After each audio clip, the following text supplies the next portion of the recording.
Les forces armées maliennes ont conduit les 20 et 21 février plusieurs frappes aériennes de précision visant des groupes armés terroristes dans plusieurs régions du pays.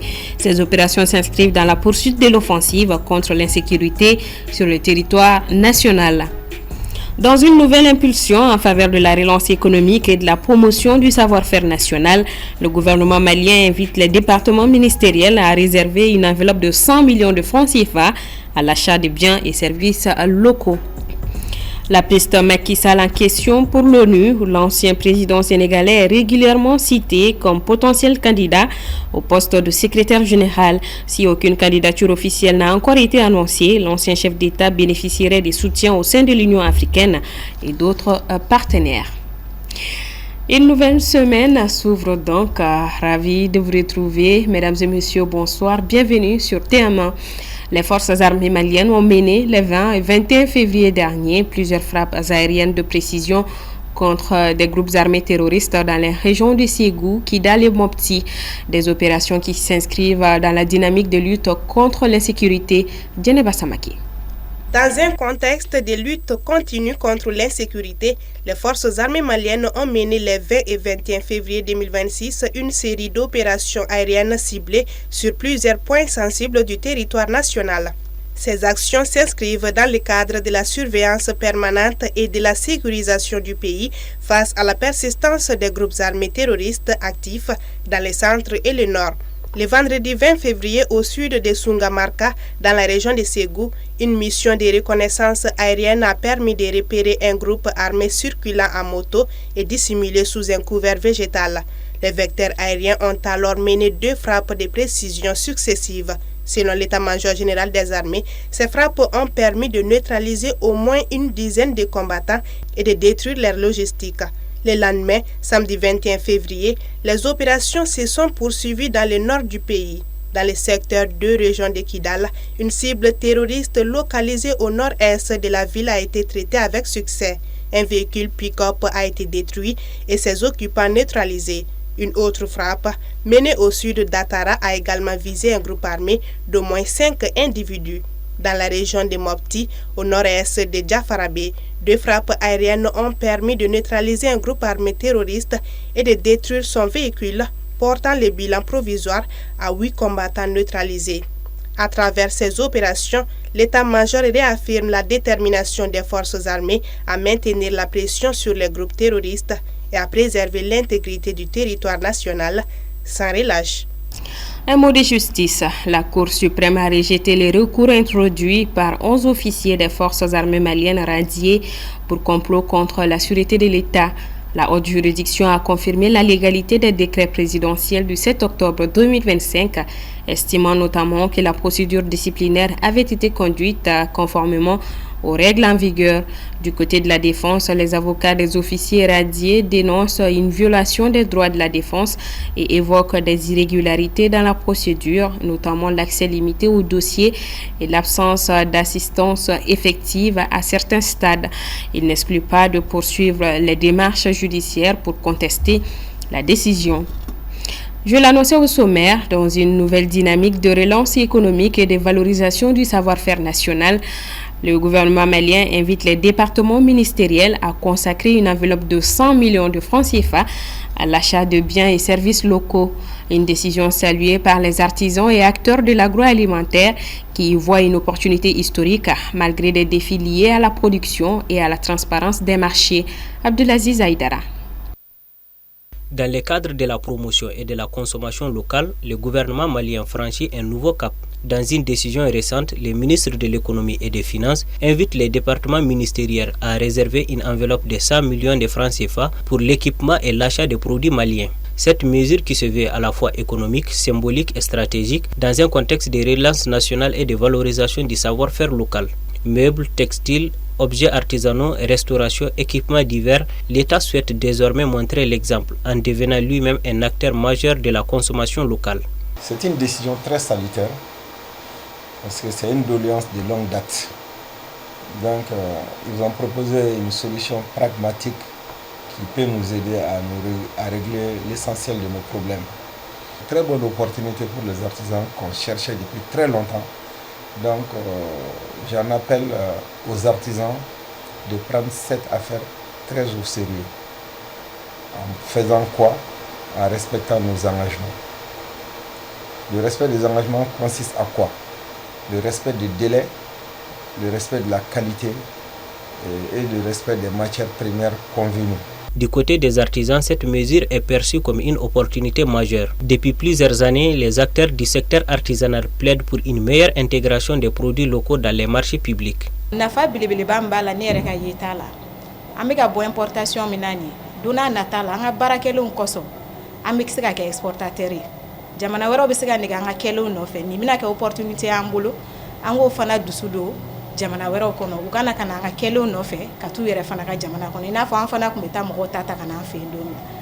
Pour ceux qui sont dans le secteur de l'agroalimentaire, cette décision est une opportunité de mise en valeur de la production et de la consommation locale. Si elle est effectivement mise en œuvre, cette enveloppe pourra générer des commandes importantes, favoriser la création d'emplois et renforcer la structuration du secteur. Consommer local, c'est valoriser notre héritage culturel, notre héritage culinaire. C'est également donner un nouveau sang, un nouvel élan à tous les entrepreneurs maliens. Parce que beaucoup d'entrepreneurs se battent pour exporter les produits ailleurs, parce que le consommer local n'est pas une vertu ici malheureusement. Cependant, certains défis demeurent. Capacité de production, respect des normes, délai de livraison et accès au financement restent des préoccupations pour de nombreux artisans. La réussite de cette initiative dépendra également de son application concrète. Les mécanismes de sélection des fournisseurs, la transparence dans l'attribution des marchés et l'accompagnement technique des producteurs seront déterminants. Le Fonds monétaire international a actualisé les encours de crédit accordés aux pays africains à la date du 20 février 2026. Dans ces classements, certains États affichent plusieurs milliards de dollars de dettes. Fait notable, le Mali ne figure pas dans le top 10 des pays africains les plus endettés. Moussa Traoré.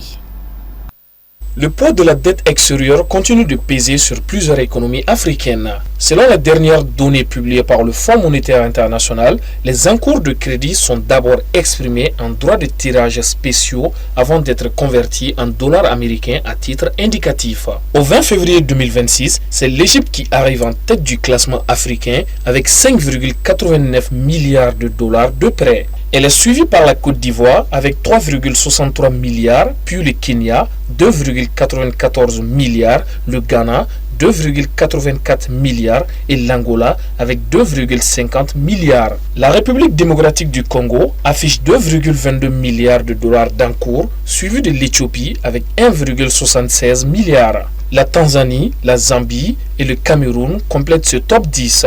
Ces financements servent généralement à soutenir les budgets nationaux, stabiliser les monnaies, financer les infrastructures ou encore appuyer les programmes sociaux. En contrepartie, les États doivent souvent appliquer des réformes économiques exigées par l'institution. Fait à souligner, le Mali ne figure pas parmi ces 10 pays les plus endettés auprès du FMI en février 2026. Une absence qui peut traduire un niveau d'engagement plus modéré vis-à-vis de l'institution dans un contexte où plusieurs économies africaines restent fortement dépendantes des appuis financiers extérieurs. Au 20 février 2026, l'encours total des crédits du Mali auprès du FMI s'élève à environ 363,13 millions de DTS, droits de tirage spéciaux, soit approximativement 485 millions de dollars US. Reste à savoir si cette position sera maintenue dans les prochaines mises à jour du Fonds monétaire international alors que les besoins de financement demeurent importants sur le continent.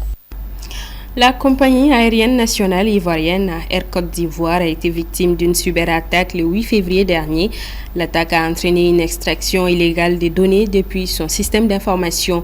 Dans un communiqué, la compagnie précise avoir immédiatement enclenché ses procédures internes de gestion des crises et saisi des autorités compétentes, notamment l'Agence nationale de la sécurité des systèmes d'information de Côte d'Ivoire. Des investigations sont en cours pour déterminer l'origine de l'intrusion et évaluer l'étendue des données concernées. Il s'agirait d'une attaque avec des fichiers copiés et potentiellement chiffrés, ce qui en rendrait l'accès impossible sans clé de déchiffrement. Direction le Sénégal, l'ancien président Macky Sall est évoqué comme un potentiel candidat au poste de secrétaire général des Nations Unies. Même s'il n'a pas encore officiellement été annoncé candidat, il joue du soutien de l'Union et d'autres partenaires. Toutefois, un soutien clair des autorités sénégalaises serait la condition de l'ancien chef d'État, Aminata Keïta. Le mandat de l'actuel secrétaire général de l'ONU, Antonio Guterres, prendra fin en décembre 2026. Depuis quelque temps, l'ancien président sénégalais Macky Sall laisse planer le suspense quant à sa potentielle candidature à ce poste, mais un intense lobbying se fait déjà dans les coulisses diplomatiques. À Dakar, les positions sont mitigées. Si certains apportent leur soutien total à l'ancien président, comme c'est le cas du réseau des universitaires républicains de l'Alliance pour la République, d'autres par contre restent sceptiques, fustigeant son bilan en matière de démocratie et de gestion des finances. Installé à Marrakech depuis la fin de son mandat présidentiel, Macky Sall, qui a dirigé le Sénégal de 2012 à 2024, a aussi présidé l'Union africaine, bénéficié d'une longue expérience politique et diplomatique à l'échelle mondiale ou encore dirigé la CEDEAO.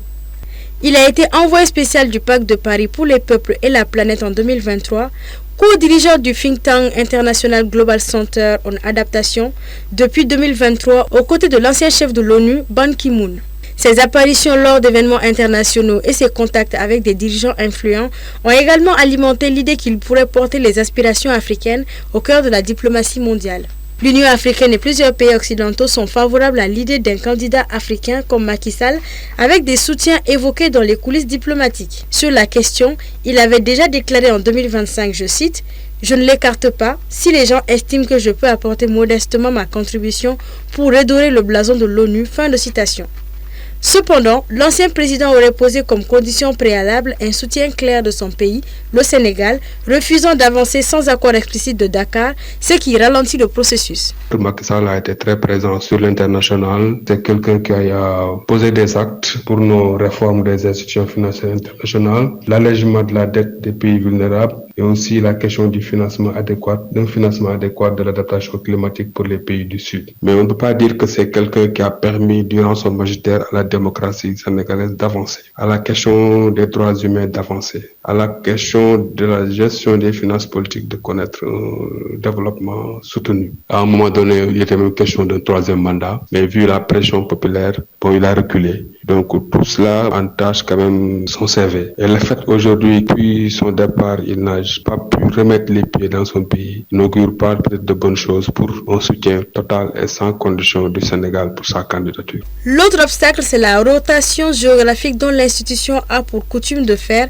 bien qu'aucune règle officielle ne le stipule. Cette rotation favorise l'Amérique du Sud. Le dernier facteur qui pourrait jouer aussi en défaveur de Macky Sall, c'est que les instances onusiennes affichent explicitement une volonté d'élire une femme. Pour le moment, une candidature officielle de l'ancien président Macky Sall n'a pas été déposée. Si Macky Sall venait à être nommé secrétaire général, il deviendrait le troisième Africain à occuper ce poste après l'Égyptien Boutros Ghali et le Ghanéen Kofi Annan. Voilà donc qui referme ce 1945. Merci à vous de l'avoir suivi. Bonsoir à tous. Le programme continue sur la télé qui vous allume.